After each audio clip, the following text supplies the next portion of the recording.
Divers scouring the Atlantic discovered a shipwreck lost in time.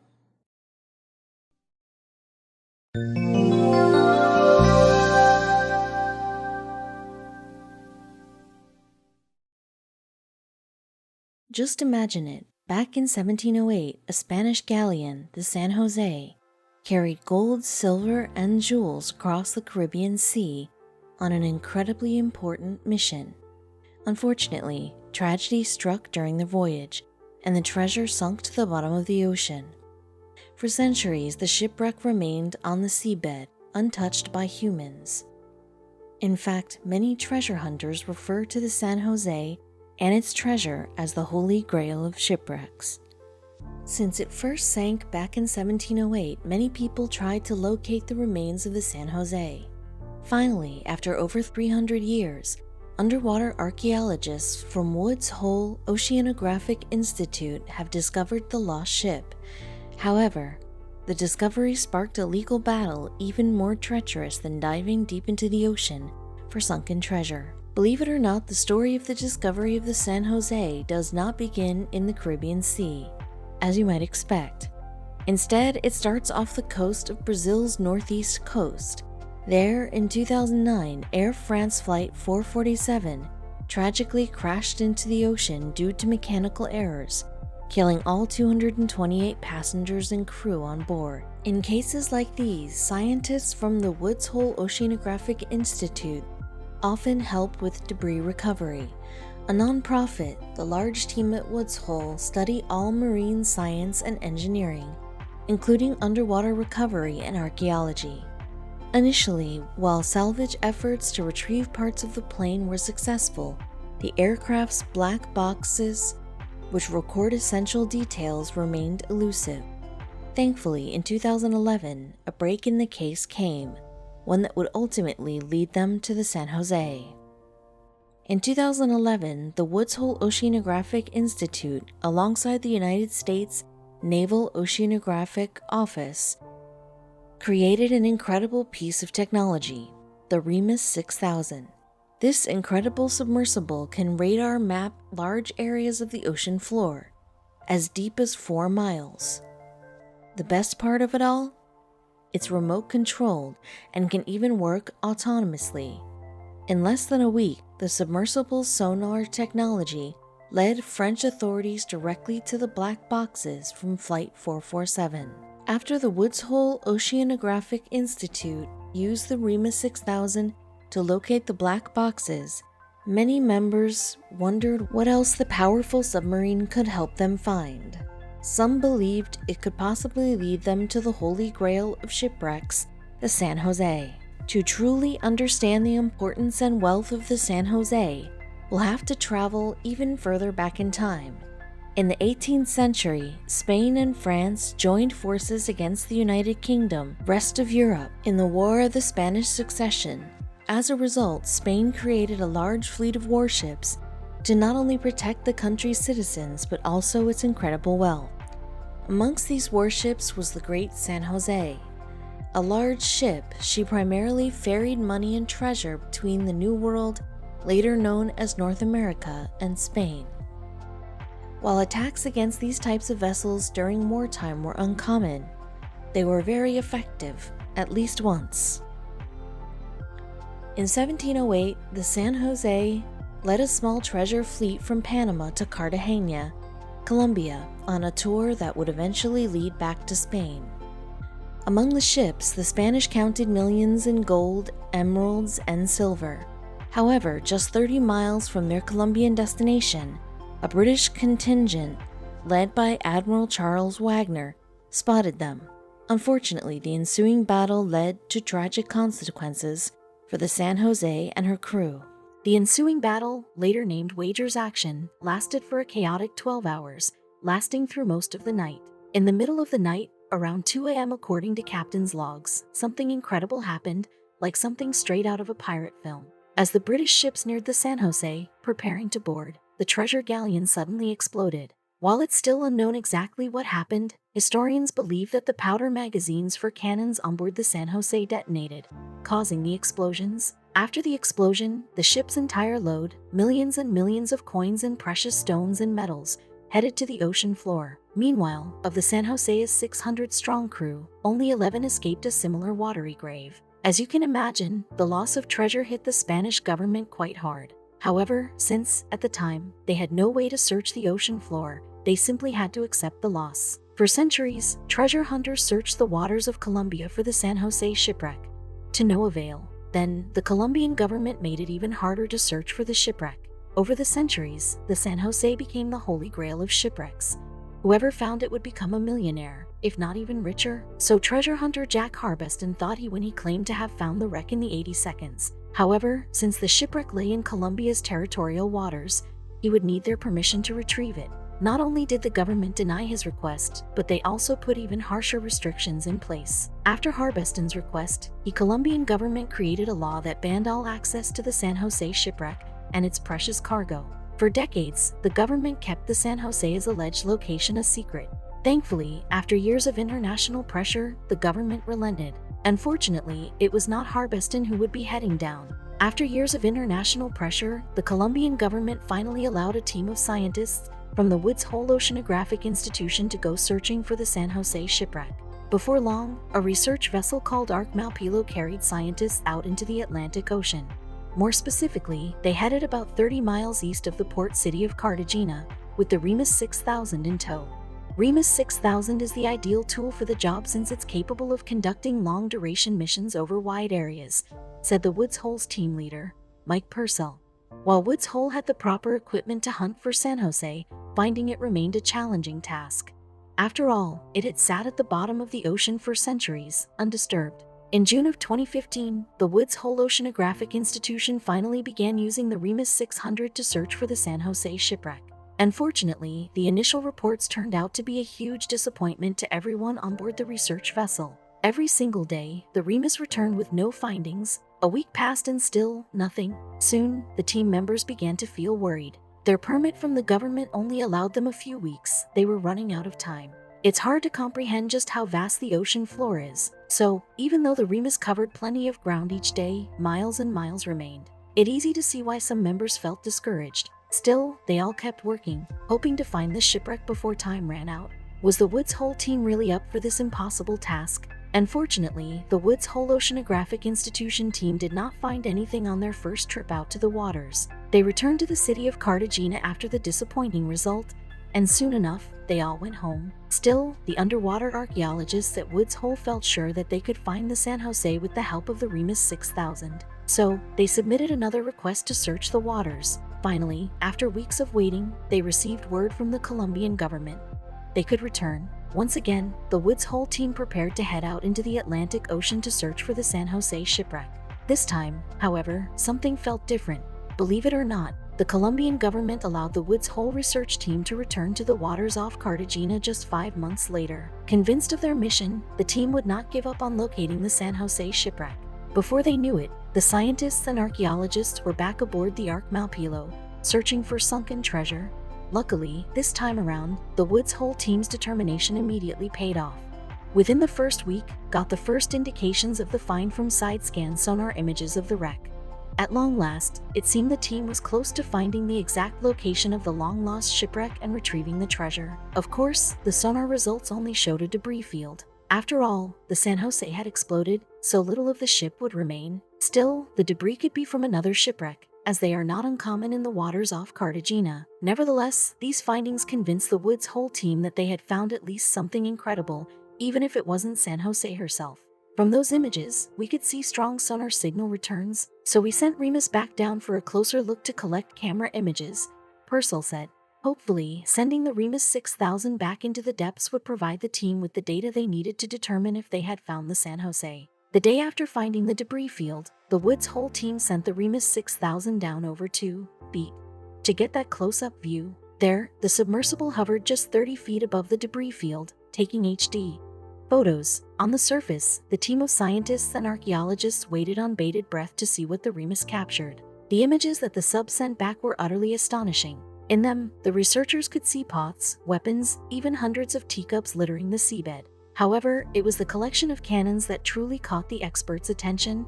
given what they were looking for. Woods Hole engineer Jeff Cayley could not believe what he saw as he looked at the photos from the Remus. "I just sat there and smiled," he later told CBS News of the images. "I'm not a marine archaeologist, but I know what a cannon looks like." Of course, at that moment, the team knew they had discovered a shipwreck. However, believe it or not, they would need an even closer view to confirm that what they had found was the San Jose. After all, as stated, the waters off Colombia might seem calm, but they are home to many lost ships and galleons, so the team sent the Remus 6000 an even closer search for particular engravings unique to the cannons of the San Jose. Sure enough, when the submersible got nearer the shipwreck, it snapped pictures of carved dolphins connected to the cannons. Indeed, the carved sea creatures were the proof that the Woods Hole team's lead archaeologist, Roger Dooley, needed. Now, he felt confident to say that they had, in fact, found the long-lost vessel, the San Jose. With the images, we were able to see new details in the wreckage, and the resolution was good enough to make out the decorative carving on the cannons, Purcell explained. It seemed like all their hard work had finally paid off. Now, the Woods Hole team would get to explore the rest of the wreckage. It is hard to underestimate the importance of the finding of the San Jose. The San Jose discovery carries considerable cultural and historical significance for the Colombian government.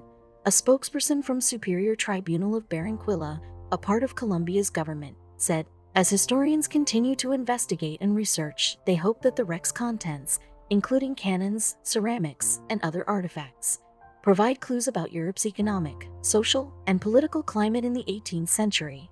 For instance, by surveying the types of items present, historians are already beginning to understand a wealth of information about trading in the area during the 18th century. And that's just the beginning of the historical discoveries awaiting archaeologists. Unfortunately, they might need to wait quite a while." Incredibly enough, after 3 centuries of lying hidden on the seabed, humans finally laid eyes on what remained of the San Jose. Despite failing once, the Remus 6000 had managed to complete the difficult task of finding the incredible galleon. Of course, the Woods Hole team immediately started cataloging and exploring the find. However, while the incredible discovery of the San Jose would become one of the biggest news stories of all time, details about the shipwreck did not become public for another 3 years. Both the Colombian government and the Woods Hole team had their own reasons for not celebrating their triumph just yet. But what were they? The most important reason to keep the discovery a secret for 3 years was the treasure itself. You see, if the shipwreck's cargo contains untold riches, as the Woods Hole team quickly discovered while surveying. In fact, according to expert estimates, the real value of the shipwreck's sunken treasure could be upwards of $20 billion. Yes, billion with a B. As you might imagine, whoever turns out to be the owner of the wreck would instantly become very, very wealthy. So, if the location of the San Jose got out, the swarms of ensuing divers and treasure hunters could be devastating to the historical site and the local environment. Since the archaeologists at Woods Hole estimate the sunken treasure's worth at roughly $20 billion, they and the government agree the location is a secret worth keeping. As one lawyer told National Geographic in 2018, treasure hunters would just lose their minds at the chance to find something like this. So it's really a matter of protecting such an incredible discovery and historical treasure. There's also another, more tragic reason why the team and government want to keep the location of the shipwreck a secret. Unfortunately, the Woods Hole researchers found more than treasure with the help of the Remus 6000. Terribly, there's a far sadder why many agree that the San Jose's location should remain a secret. You see, as almost the entire crew of San Jose died during the explosion, the shipwreck is also considered a war grave. In fact, since the wreck stayed undisturbed for centuries, the Woods Hole team even found some intact remains. As such, the crew, who gave their life for their country, deserve the utmost respect. It makes very touchy because one is not supposed to intervene in war graves, archaeologist Justin Laidwenger told CBS News. Can you pluck treasure from the sea without disturbing a war grave? I doubt you can. Finally, there's one more reason the San Jose remained secret for so long after being discovered, and it's the most significant reason of all. The biggest reason why the San Jose shipwreck remains completely off limits. An enormous legal battle erupted after the Colombian government learned of the discovery. Even today, Colombia and the Woods Hole Oceanographic Institute still disagree on who will have legal authority over the shipwreck. Meanwhile, the country of Spain, who of course once owned the galleon and the wealth inside, is also making a legal move for the sunken treasure, and that's just the beginning. The United Nations Educational, Scientific and Cultural Organization wants to make the San Jose a World Heritage Site, essentially putting the UN in charge. Then, believe it or not, one more contender threw his hat into the legal ring. Jack Harbeston, the treasure hunter who claims to have found the San Jose in the 80 seconds, says that he and his company have a legitimate claim to half of the sunken treasure. Of course, as stated, he and his company, Sea Search Armada, say they found the shipwreck in 1981. We are prepared to file several legal actions in Colombia and to pursue, with the U.S. Department of Justice, remedies under the Foreign Corrupt Practices Act, Harbeston said. Not only that, but Harbeston also noted that his company had a contract at the time with the Colombian government, granting it half ownership of San Jose if they were able to find it. However, the Colombian government says no such contract existed. As you might imagine, Spain also made a claim over the ownership of the shipwreck. In fact, Spain argues that the San Jose is a military vessel and therefore is still Spanish property under the terms of a United Nations treaty, of which Colombia is not a signatory. But that's not all. Spain has also said that 570 of its citizens are contained within the wreck and should be respected, CNN reported. Ricardo Sanz Marcos, an assets and heritage security consultancy for ISIS International, believes that this is the most persuasive case of ownership currently presented. To put it into context, he said that San Jose is to Spain what the US Arizona is to America. This is our legacy. All shipwrecks are the testimony of trade and cultural dialogue of peoples, Sanz Marcos says. They can be used to travel through time to find out what life was like on board at the time of the shipwreck. If we can seriously study the shipwreck, we can learn a lot of the history of the humanities as they existed 3 centuries ago. Furthermore, Sanz Marcos points to Spain's plan to involve UNESCO in overseeing the San Jose site as proof of their goodwill. On the other hand, Sanz Marcos feels that the Colombian government does not have any claim to the shipwreck, despite it being in their territory. This expert, at least, believes that Colombia will likely permanently damage the site for profit. So, in 2018, UNESCO acted, thanks in part so Sanz Marcos. In 2018, UNESCO sent a letter to Mariana Garces Corbota, Cultural Minister of Colombia, asking Colombia to refrain from commercial exploitation of the site. Allowing the commercial exploitation of Colombia's cultural heritage goes against the best scientific standards and international ethical principles, as laid down especially in the UNESCO Underwater Cultural Heritage Convention, the letter said. According to Sanz Marcos, the ideal solution is for Colombia and Spain to reach an agreement about the ownership and to have the San Jose site placed under UNESCO protection. Think about the magnitude of the problem. There are thousands of historical shipwrecks around the globe, he explains. The only solution, in my opinion, is that organizations under UNESCO's supervision protect these sites. However, Sanz Marcos doesn't appear to be too convinced that a Spanish-Colombian deal will happen anytime soon. You see, Colombia is not a signee of the UNESCO Pact, and the parties have completely different economic interests. Plus, $20 billion will make anyone fight.